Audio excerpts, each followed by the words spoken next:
You walked into a room full of people and immediately scanned the faces, not the exits, the faces. You do that everywhere, every new room, every stranger's face, every group you walk into. That reflex didn't come from anxiety. It's older than language, older than cities, older than any society you've read about. Scientists discovered exactly why.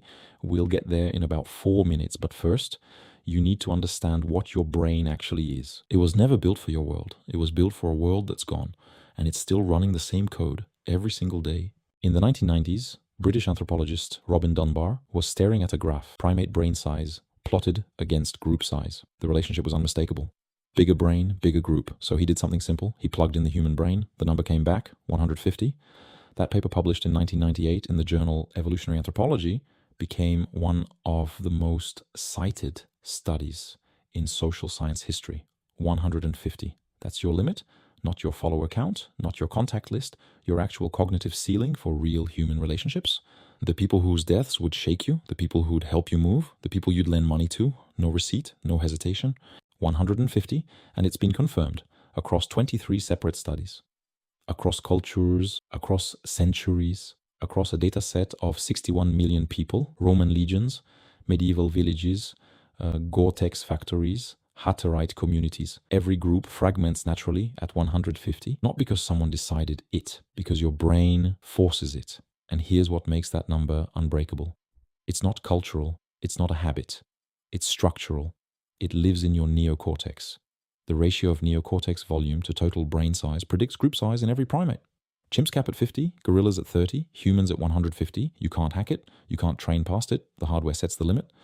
Now think about your own life. How many people would notice if you disappeared for a week? Not followers, not co-workers, the ones who'd feel it. Dunbar says that number is probably under 15, maybe under 5, because inside your 150 there are layers. A circle of 5, your closest.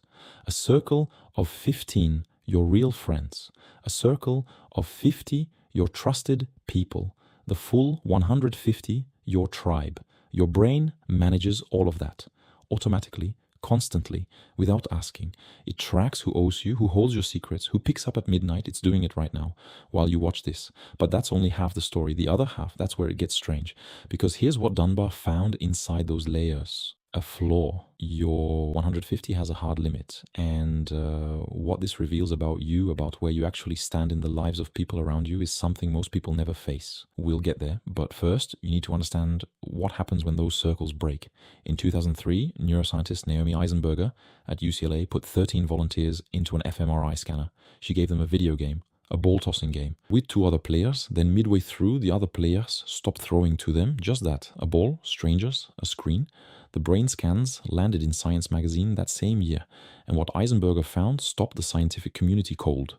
The region that lit up the dorsal anterior cingulate cortex is the exact same region that processes physical pain. Being left out of a game looked neurologically identical to being burned. Your brain cannot tell the difference between social exclusion and physical injury. Here's why that matters. Being cut from the tribe used to mean death. Death. No shelter, no food, no protection. So your brain built a failsafe. Make rejection hurt like a wound, because wounds you ignore can kill you.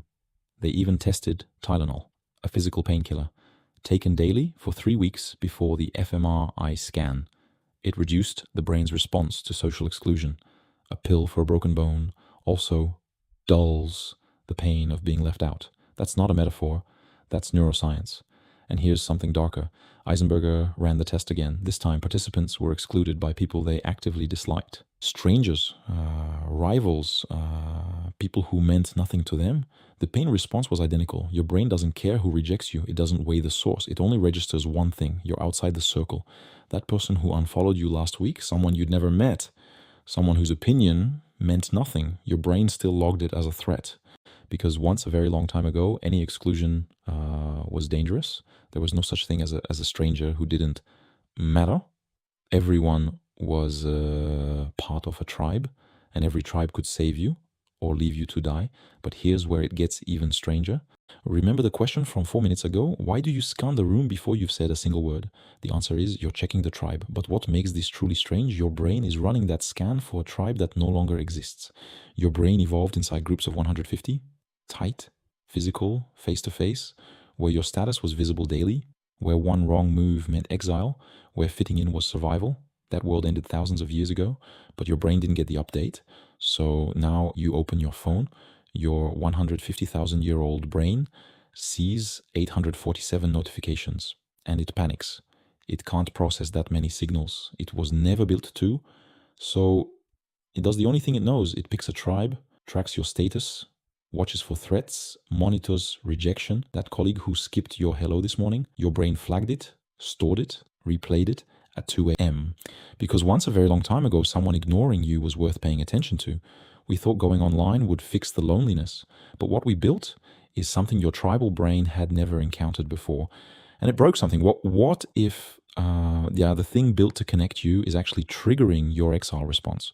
What if every scroll, every notification, every like you didn't get is your ancient brain reading a modern world as a threat to your survival? There's a last layer to this. The strangest part? It might be next. In 1951, psychologist Solomon Asch ran a now famous experiment at Swarthmore College in Pennsylvania. 1 real participant, 7 actors in the room, simple task match lines on a card. Obvious answer, no ambiguity, but the actors all chose the wrong line unanimously. 75% of real participants conformed at least once, said the wrong answer out loud, knowing it was wrong because the group said so. That study, later published in Psychological Monographs in 1956, wasn't about vision. It was about a survival reflex still running in modern humans. Disagreeing with the tribe meant exile. Exile meant death. So your brain learned to bend, to agree, to fold, even when you know better. Think about the last time you held back an opinion because the room felt different. You called it reading the room. Your brain called it staying alive. And now, in May 2023, US Surgeon General Vivek Murthy declared loneliness a public health crisis. 1 in 2 American adults reported feeling lonely. The American Psychiatric Association found that 30% of adults feel lonely at least once a week, more connected than any humans in history, and half of us feel completely alone. Because your brain doesn't need connections. It needs a tribe, consistent, reciprocal, physical, the kind where someone knows your name without reading it off a screen, the kind where silence between 2 people doesn't need to be filled. We built the most connected world ever made and forgot to build the tribe. You were born with a brain calibrated for 150 people who knew what you smelled like, people who heard you breathe, people who'd notice if you didn't come back. Now you carry 4,000 contacts and still wonder why you feel unseen. Now you post into a void of thousands and wait not for applause but for proof that you exist. That ache isn't weakness, it's not anxiety, it's not a generation thing, it's your oldest system still doing its job. A 150,000-year-old brain in a world it was never designed for. Scanning every room, every screen, every silence, still asking the same question it's always asked. Am I still in the tribe? Remember that room from the start? You weren't scanning for danger, you were scanning for the tribe. Your ancient brain held its breath, reading every face, and somewhere inside all that noise, inside the metrics and the follows and the notifications you clear without reading, there are 5 people, maybe fewer, the ones whose silence at 2 a.m. would still feel like something. Not the ones with the most reactions, not the ones who share your posts, the ones who'd noticed your absence before you announced it, the ones your brain built its world around, the ones it's been protecting you for before you had words for any of it. The question isn't how to get more people to know you. The question is whether the ones who do actually do. If this changed how you see yourself, subscribe. That's exactly what this channel is about.